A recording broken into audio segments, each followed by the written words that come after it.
Good morning, everyone, and welcome to the daily live stream. This is Catherine Byers-Breet. I'm Chief Stripe Changer with Arbez, and I am so excited to introduce you to our guest, Steve Guest, out of the UK this morning. But before we get started, I have two shout outs to give. The first one is to Alexandra. I was driving into my studio this morning, and guess what I saw? I saw a yard full of happy birthday signs and pink flamingos for Alexandra, who's turning 13. So happy birthday, Alexandra. I'm so sorry that you can't have a real birthday party, but I hope your friends and family are spoiling you rotten today in creative ways. So another shout out is to Mary. Mary is moving her elderly dad from one assisted living facility to another. And many of you are dealing with things like that right now. And I just want to give a shout out to all of you that have loved ones that you're caring about and you're worried about, and just let you know we're thinking about you and sending waves of good juju your way. All right. So Steve Guest. Well, let me ask you all a question. For those of you that are recruiters and recruitment leaders, how would you like to start a brand new division for a recruiting firm right now, in the middle of this economic and health crisis? Would that be fun? Well, that is exactly what Steve Guest did in the depths of the Great Recession, and he did it with raging success.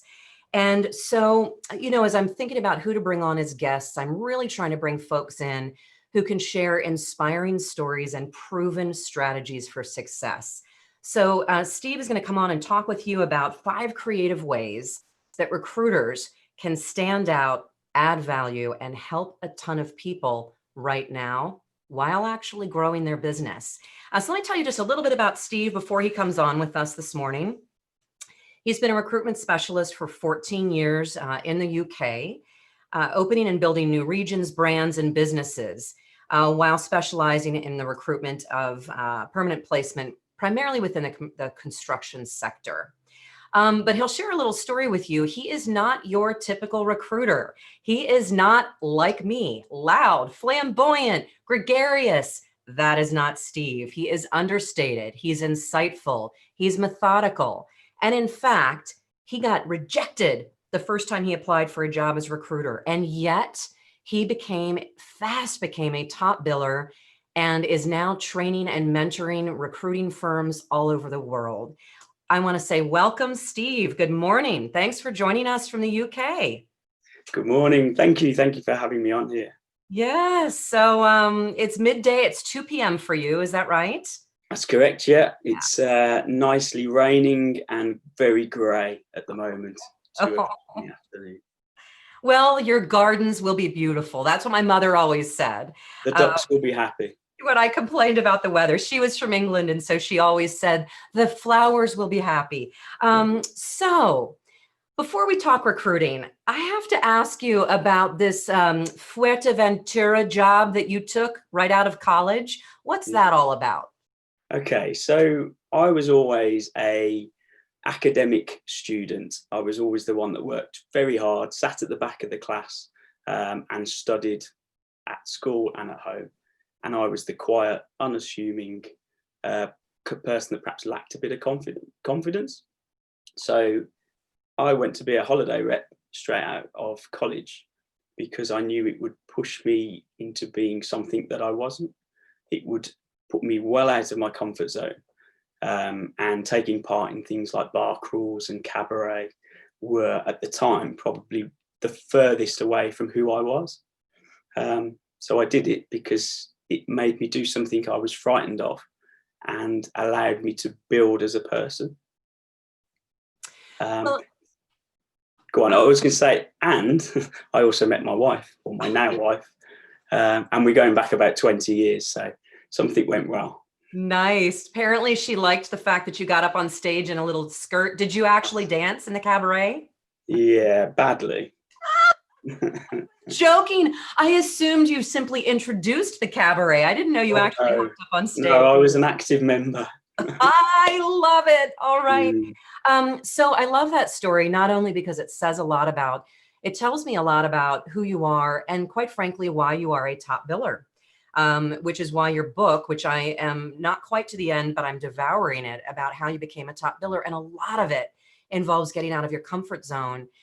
And I just think that is so timely for what we are going through right now globally with the coronavirus pandemic. Every single one of us is out of our comfort zone every day.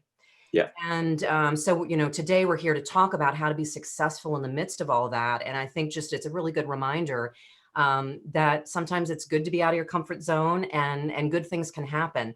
So,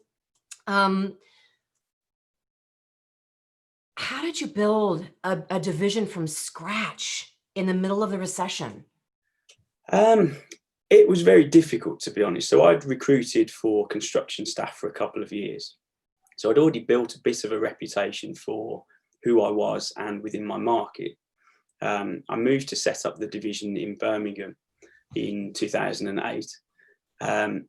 New brand, new division, new region, and 6 months restrictive covenants, which immediately takes away my current client base because I wasn't allowed to approach them. So it was very much about going in with a very open mind, learning to work with my clients and candidates in a market where construction was probably the hardest hit industry, certainly in the UK. Yeah, here too. I was a perm specialist, so there was no perm roles, or if there were, they were very specific, and everyone was fighting to work on them. So it was a time where you had to build empathy with your clients. You had to be sympathetic with their business and what was going on in the whole kind of economy. And you've got to get across that everybody's in it together. So I'm here to help you find the right person for your business, or I'm trying to find you the right role when you're out of work and unemployed. But actually, it was about making sure we both come out at the end. We both survive the downturn. If you need something and I can deliver on that, make sure you come to me, because I will work the hardest out of any of the competition to make sure you get quality and value. So it's about working with your clients. It's about building that relationship. Those 12 months, certainly in the first year, were massively difficult, but actually formed the foundation and the bedrock for the office and the business to actually do exceptionally well, because it was based on relationships at the start and not on a sales pitch or a KPI. Yeah, so one of my favorite quotes is by Warren Buffett, and he said it takes 20 years to build a strong reputation and 5 minutes to tear it down. And throughout your book, and through our first conversation on LinkedIn and then over Zoom last week, one thing that comes through with you in spades is that you first look at somebody as a human, and you really try to understand what's going on in their life, Yeah. on their side of the desk, whether it's a client or a candidate. The other thing I really like about a theme throughout your book is you've got a very firm focus on both clients and candidates. Because of course, if you've been in the recruiting industry long enough, you understand your clients will become your candidates and your candidates will become your clients. And Yeah. so what, before we talk, so I can't wait for you to share your 5 proven strategies that recruiters can use right now in this really tight economy. But before we get to that, I'd like you to tell everybody, what have you been up to this week? Okay. So I wanted to give something back to the recruitment industry. It served me well for a very long time, and appreciate there's a lot of people out there that are in an uncomfortable situation. They're not sure where to go or what to do. They're perhaps lacking a bit of structure. So I put a post out on LinkedIn on Friday last week saying that I've cleared out my diary this week, apart from today, and my time is basically yours. So if you're a recruitment consultant looking for some help or some advice, you can book in for a half an hour one-to-one consultant chat, and basically talk about anything and everything that you want to, and I'll add value where I can. So I was expecting probably, 15, 20 calls over the week, and I'm roughly averaging about 14, 15 calls a day, every day, and I'm stacked out all week. And it has been an amazing week so far, hugely empowering. It's been nice to be able to offer some value and actually help people that are perhaps at a low ebb, or just need a bit of motivation or an arm around their shoulders. Well, and you said you've talked to people in Australia, South Africa, America. What are the common what are recruiters going through that around the world? What are some of the biggest concerns and struggles that they are having right now? I think the biggest things are they going to have a market when they go back? If they go back and perhaps they've been on furlough, will they be forgotten? Will the market have changed that much that they're worried that they haven't done enough while they're sat at home and online, or not having access face to face to their market? And they're obviously concerned that they need to be doing as much as they can at the moment while they're sat at home to actually improve things for when they go back. Right. Well, and for those of so about probably half our viewers today are recruiters, and the other half, simply because of what I do, and we speak so much to freelancers, consultants, and job seekers, half of them have never been recruiters. And so I want to let all of you know that wonder what the heck do recruiters do? Well, they work straight commissions. What that means is, and we're talking mostly staffing agency, which is the world that Steve and I live in. And that means if they don't place somebody, they make no money. And so in the midst of this economic downturn, when we talk about business drying up, even for the recruiters that aren't on furlough right now, there's no money coming in. And Mm. so for you to give up a week of your life to help other recruiters is impressive. For recruiters who aren't making any money right now, who are trying to figure out how to feed their families, you have some suggestions for them that involve giving back. So I'd love for you to share those 5 suggestions, and then can they afford to do that? They're trying to feed their families. How can they give back and help other people when they're trying to make some money for their families? Mhm. Okay, so yes, I agree that a lot of the 5 that I've got here are about building value and content. Um, there are ways of and means of making money through each option, or each of the stages that I've got there. Um, if we start going through them, the big one, and the one that's probably being mostly discussed this week, is all about personal brand. Everything at the moment is personal brand. And if you're sat at home and you're not able to contact your clients or candidates because you're on furlough, you can still work on your personal brand. You can build relationships with clients and candidates by showing your core values, what you hold dear as a person, um, your motivators, your mindset, how you're staying motivated while sat at home, how you're balancing working from home and home life, going through things that build your personal brand, creating a blog, writing a book, and becoming a social media influencer. Building up that amount of people that follow you can allow you to earn money through other sources while you're actively promoting who you are.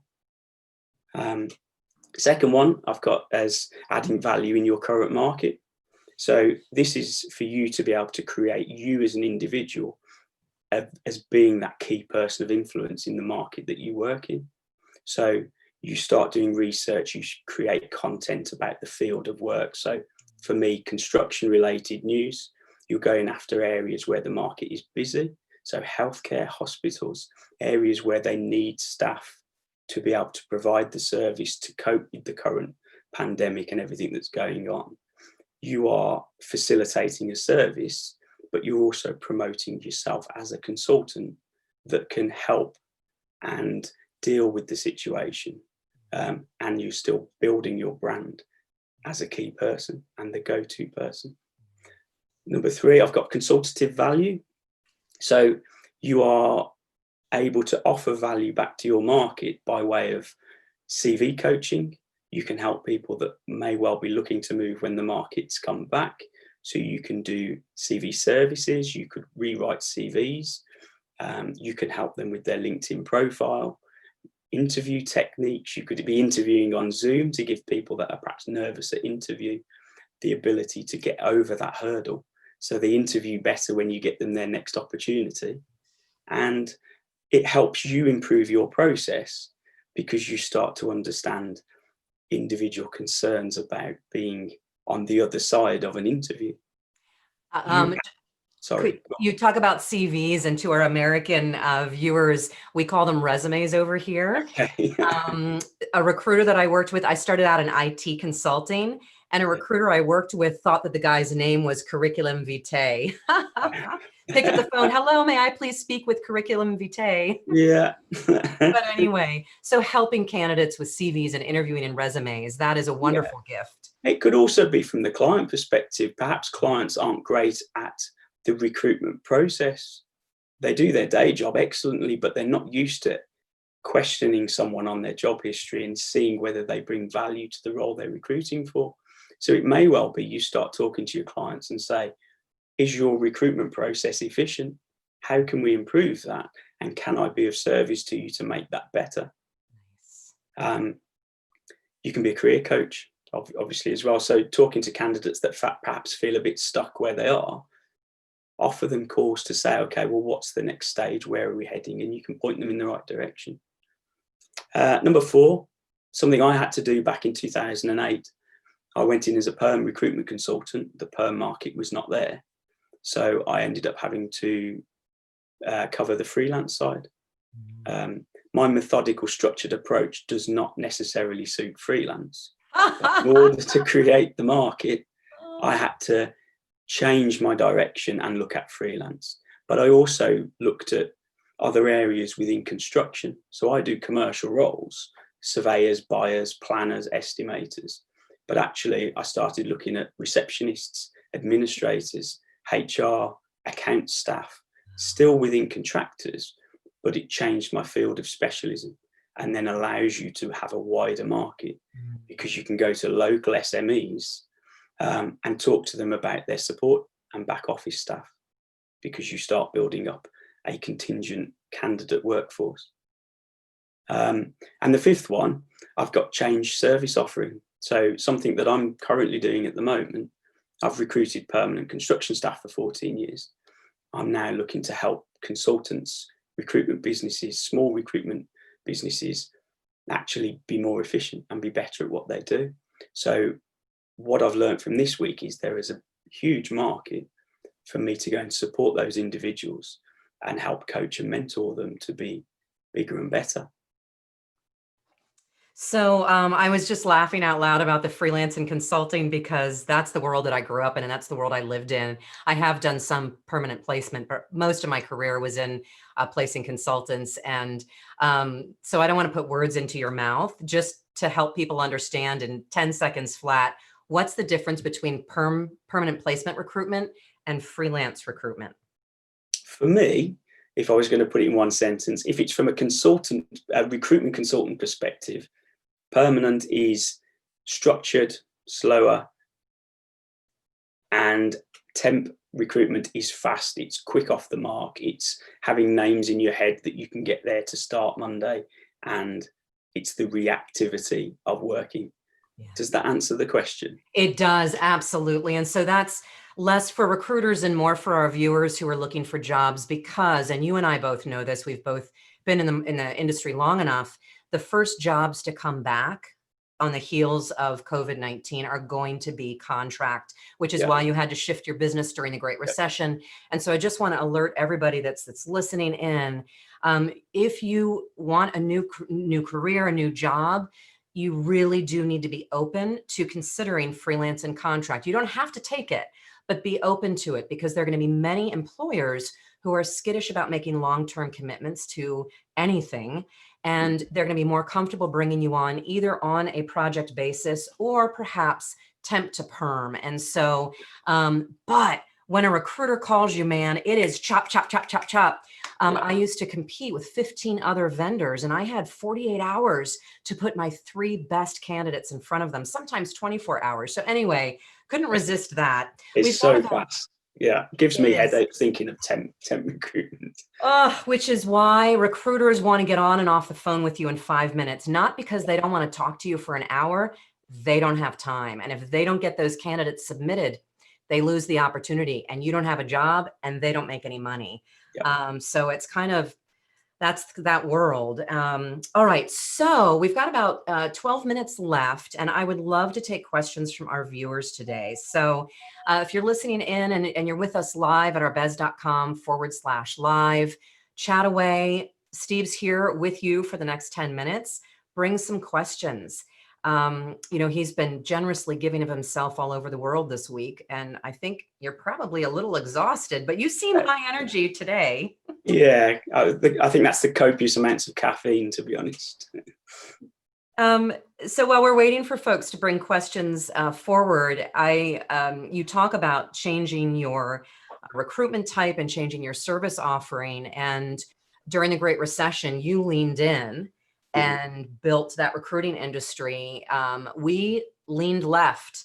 And so we actually, because our search business had dried up, we just before the stock market crashed and the global reset and the housing market crashed, we had started building an online course for job seekers. And our intention was just to help people. Everything you're talking about, adding value, helping people, even though they don't fit a job that you have right now, an open position, just trying to help people as much as possible. And while you can't have coffee, virtual or otherwise, you can't help everybody. We're on a mission to figure out how to, and I believe we've actually done that with all of our online tools. But as you're talking about all of these things for recruiters to do, your sort of undercurrent there is that the money will follow. And you and I both know that. But that's kind of tough for people to know. I'll never forget, I was a rookie recruiter. Quite frankly, I was about to get fired because I was terrified of the phones. I was terrible on the phones.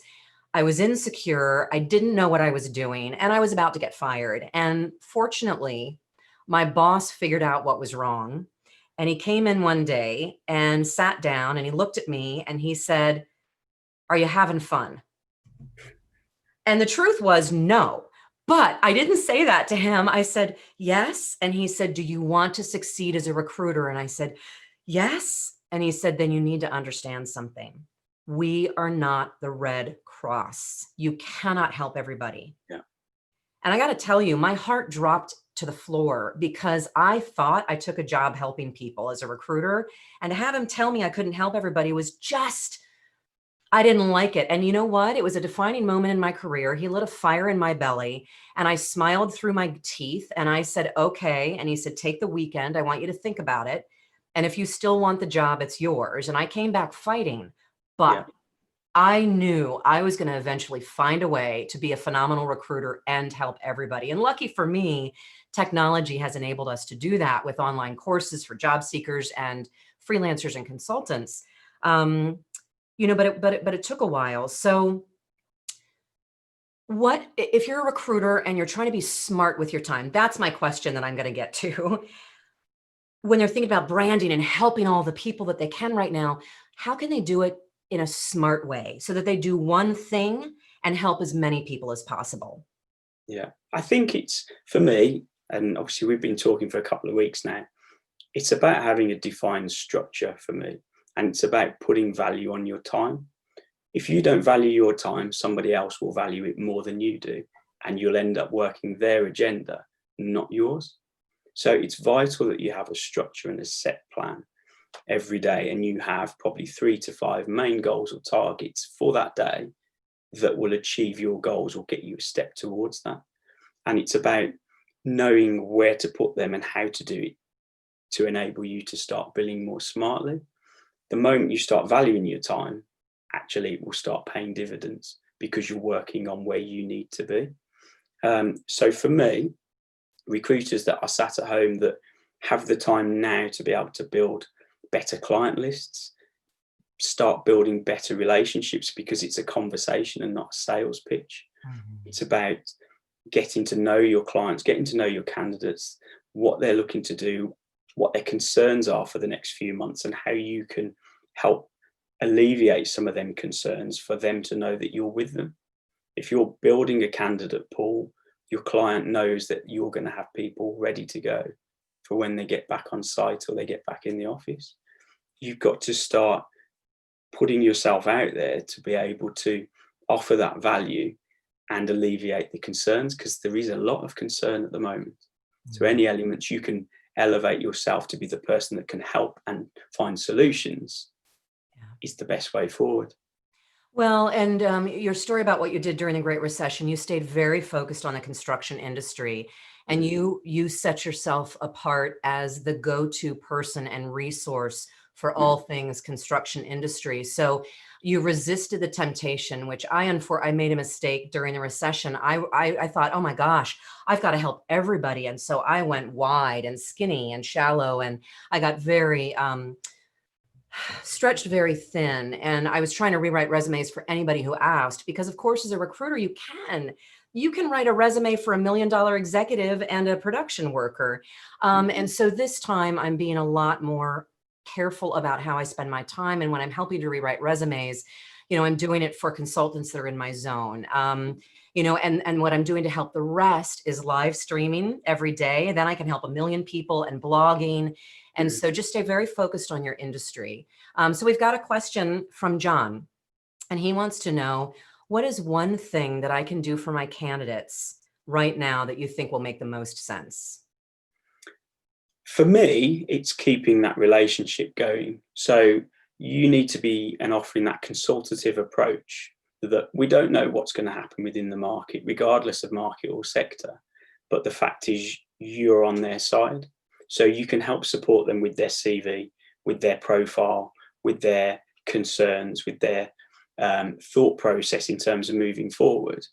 But you're keeping in contact with them to know that when the market changes, regardless of whether it's a freelance opportunity, a permanent role, it might be interim, you will give them a call and let them have the option to say yes or no.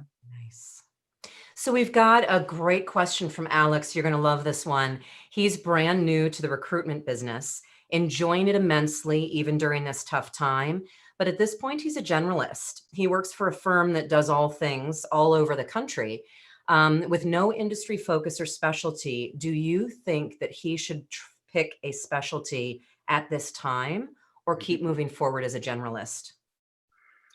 I've got two schools of thought there. So for me, a specialist, you allow to track market movement a lot better. A specialist will know if a surveyor moves from that contractor, they've left a hole behind. So I can help fill the QS that's left, but I can also backfill the opportunity because it will all move around in one continuous cycle. From a generalist perspective, it's not as fluid. So it's very much about having lots of candidates and having the best candidate to sell into a position. Both have their positives and negatives. I've worked in a specialist niche for 14 years, and you become the specialist in that area, which I suppose from personal background, I can only really comment on that. There are some very good generalist recruiters. Back in 2008, I went from being a very specialist niche consultant and added a more generalist part to what I did. So you're almost combining a specialist sector, but generalist roles and specialist roles. I'm not sure whether that's answered your question. It's a very difficult time to have one direction or the other. It's a very difficult time in this market. And so my 2 cents worth, because I've done both. Mostly I was specialty IT and marketing, and I even further niched it down in IT and went very deep in the quality and project management space, and what have you. So I've gone very, very nichey. I've also done the generalist thing, and there is tremendous value. I would argue, if you can pick a specialty, you work at a generalist firm. And what that means is you can go after any business that drops in your lap. But I do recommend you talk with your business owner and think, is there one industry that you'd like to focus particularly on? There's no reason why your generalist firm, why you can't catch every opportunity that comes, but have a vertical inside your, maybe healthcare industry. Technology would be two very smart industries, and just start digging in deeper there. It Yeah. was a hard thing for me to wrap my head around early in recruiting, that I could have a phone call at 8:30 in the morning and say, hello, I'm looking for a quality assurance manager. And at 8:45 say, I'm looking for a Java developer. It's actually okay. You can develop a reputation in a couple of different markets. But the value that Steve was talking about, the deeper you go in one area, the more people know you, you become the go-to person. And when it comes time to fill a position, you know where the people are, you know who to call. It makes your job easier. But in this market, being open is probably a good thing. So Yeah. with that, we've got a 1 minute left, and you are giving away the gift of one of your most popular tools. Speaking of structure and routine, what are you giving everybody today? So over the last 14 years, I've developed what I call the monthly planner. It helps consultants structure your day, your week, your month, and keeps you focused and process driven. And you can get that by going to the replay, or anywhere you're following us right now at this live. We'll have a link in there for you to get that. Thank you so much for giving that. It's the stuff I can't stand, but I have to do in my business. And having a tool to help me with that structure is brilliant. My husband doesn't need that tool because it's all in his head. I don't know how he does it. So Steve, as we wrap things up, I've got a fabulous question. I just want to acknowledge Rick asked me, he's been perm his entire career. He keeps hearing that contractors are going to lead the recovery. And he's asking me if I would consider a presentation on what it takes to get into that space. Yes, I will. I will do a live on what it takes to shift your business and how to build up a freelance and contract business. So let's talk offline about that. And I will definitely do a live on that to help you with that. So thank you everyone for tuning in. Steve, thank you. And I'm a little disappointed that your kids didn't come running into the room. They're under strict orders. It was great to have you. Thank you so much. And have a really good rest of the week, and have a really good weekend. Thank you, Catherine. Thank you. Bye-bye. Bye.